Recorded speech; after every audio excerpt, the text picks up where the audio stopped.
In this video, we're going to take a look at all the characters who replace dead squad mates in Mass Effect 3. Just to be clear, none of these characters are playable squad mates, but they will replace your dead companions during cutscenes in the third game. Keep watching to see it all. What's up, everyone? Big Dan here. Before we begin, I wanted to let you know I created a second YouTube channel called Big Dan Clips. On this channel, I'll be posting YouTube shorts, stream highlights, and other videos that don't quite fit the theme of my main channel. So head over to the link in the description and subscribe to Big Dan Clips. It's my personal goal to get at least 1,000 subscribers over there in the next 30 days. Without further ado, let's dive right in.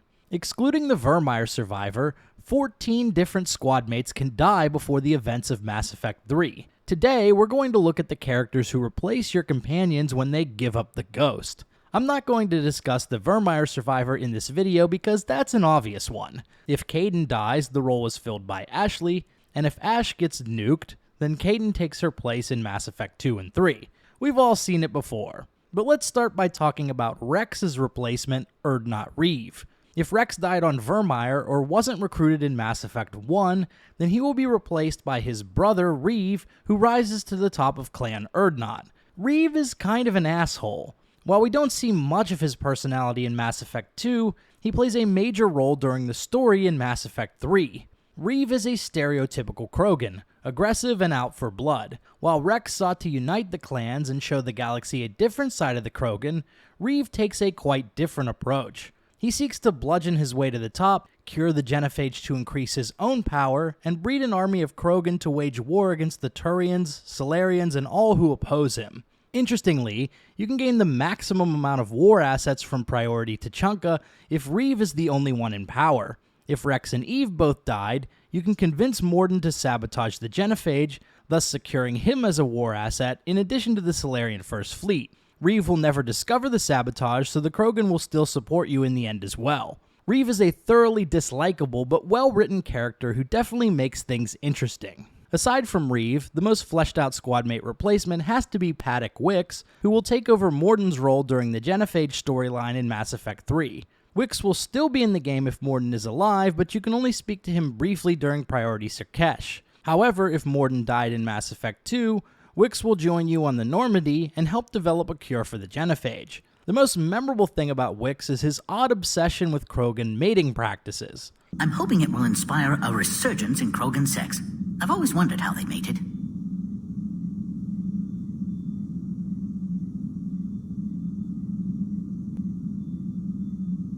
Not what I meant. No, but you were probably thinking it. And now's our chance. In the interest of science, how do Krogan mate? Very clumsily. And there we have it. Could be worth writing a paper someday. But aside from that, he also has some interesting views on Krogan politics, as well as some fun stories from his STG days, including a bar fight he got into with Mordin. Wiks is the best Mass Effect 3 replacement character in my opinion. It's just a shame we have to lose our favorite scientist Salarian in order to really get to know Padok. If Grunt died or wasn't let out of the tank in Mass Effect 2, another Krogan named Urdnot Dagg will lead Arlak Company in Mass Effect 3. There isn't a whole lot to say about Dagg that is noteworthy. He's excited to take on the Rachni, and he's guaranteed to die during the mission where you encounter the Queen. His last words are literally, "Time to die." Time to die. After the mission, Wrex barely even cares that Dagg died. He's just like, "Heard Dagg didn't make it. Oh well, hell of a fight, Shepard."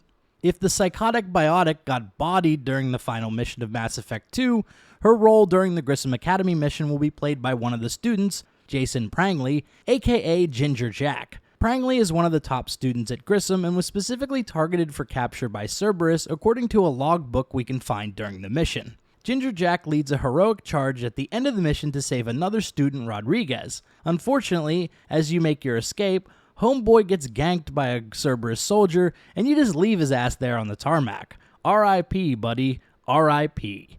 If, goddess forbid, Garrus died during Mass Effect 2, then his lines during Priority Palaven will be replaced by the Turian General Corinthus. Also, since Garrus isn't available as a squad mate for the mission, when Joker radios to inform Shepard that EDI is going haywire, Liara doesn't go back to the ship and the commander just tells him to sit tight. You'll also get some unique dialogue with Trainer after Priority Tachanka during a scene where Garrus usually tells Shepard to get some rest. This is a terrible thing to experience firsthand because we all know Garrus is irreplaceable.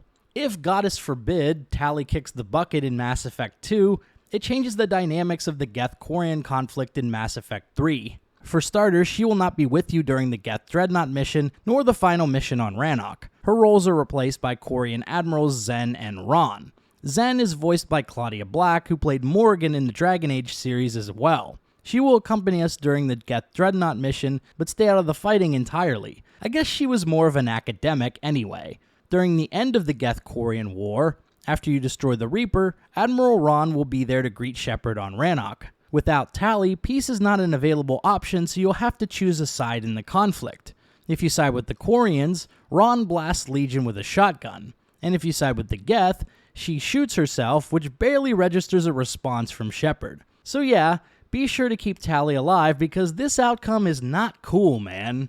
If Legion died, or wasn't activated, or was sold to Cerberus, it will be replaced by a VI reconstruction of Legion's personality, which has a weird glowing hologram where Legion wore Shepard's armor. Interacting with this thing is just odd, to say the least. Also, just like Tali, if Legion is not around, then there is no option for peace on Rannoch. There is no touching, does this unit have a soul conversation at the end of the mission either. The VI Legion simply appeals to Shepard by saying the Geth have a stronger fleet and the Quarians cannot be trusted. If you side with the Geth, it thanks you for trusting it. If you side with the Quarians, then either Tali or Raan will kill it. Either way, this outcome is just inferior to having Legion around.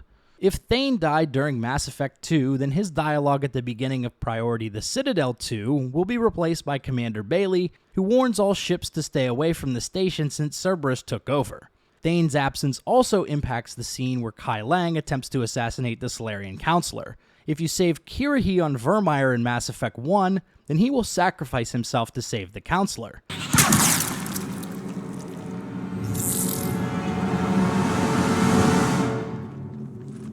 Kirrahe!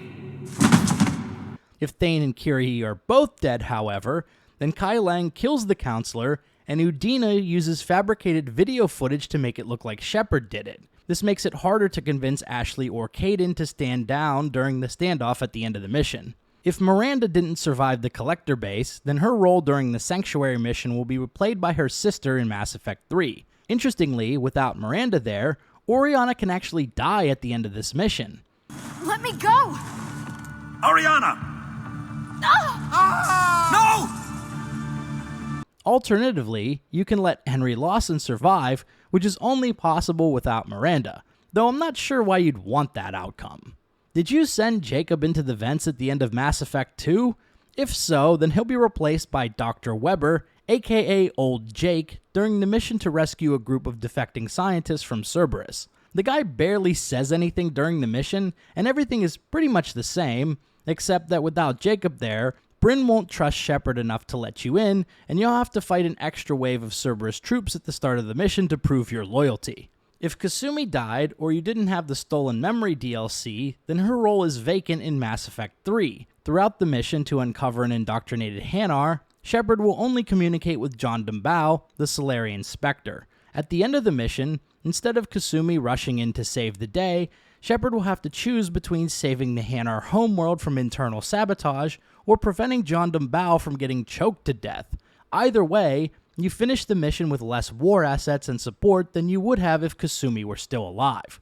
If Zaeed died in Mass Effect 2, then his role is vacated as well. Throughout the mission to confront Volus Ambassador Din Korlak, Shepard will rush into the apartment and save him from a random group of Mercs. But without Zaeed there as backup, the commander will have to choose between gaining the Volus bomber fleet or saving the Turian colony of Aphis. Finally, if Samara or Morinth died during the suicide mission in Mass Effect 2, then you will only deal with Felare during the Urdnot Yakshi monastery mission in Mass Effect 3. Interestingly, this mission plays out identically even if Morinth is alive. The only difference is some additional emails from Morinth and her appearance as a Banshee during Priority Earth.